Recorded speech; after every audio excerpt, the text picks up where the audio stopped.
The Book of Void. Seek knowledge of all things.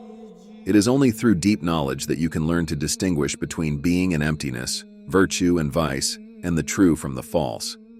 You must be a perpetual student, always seeking to broaden and deepen your understanding of all matters. Train and put the principles into practice every day. The void is a state of spiritual enlightenment, in which you find the virtue and wisdom that make up the true way of the warrior. In the Book of the Void, you must train your heart, your mind, and your powers of perception to achieve a calm spirit. Zen Buddhism and the void are closely related concepts. In Zen Buddhism, known as sunyata, in speaking of the void and its importance for the warrior.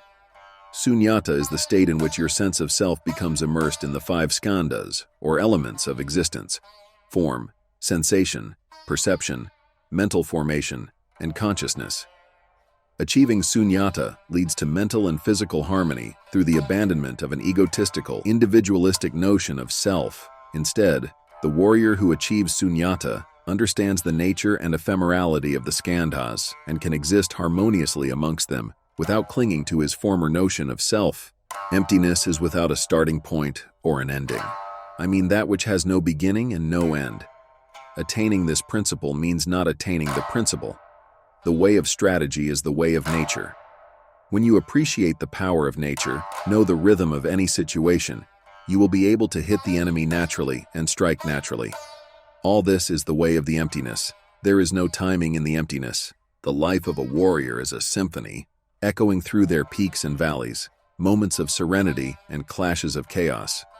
Triumph is crafted by seizing the right moment within the emptiness, forged through cunning timing, a keen understanding of the enemy's rhythm, and the execution of an unpredictable tempo. Battle cries become the notes that harmonize, creating a rhythm within the fight.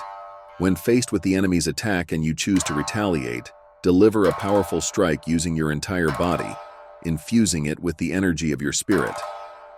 Let your hands move from the emptiness, accelerating forcefully. This represents the no design, no conception cut, an essential and foremost method of impactful striking. On the warrior's path of strategy, delve deeply into various martial arts without straying from the core principles of the warrior's code. With a steadfast spirit, engage in consistent daily practice, refining both the dual aspects of your spirit, heart, and mind, and enhancing the twofold gaze of perception and sight. True emptiness reveals itself when your spirit remains unclouded, and your self attains freedom, transcending the dissipating clouds of confusion.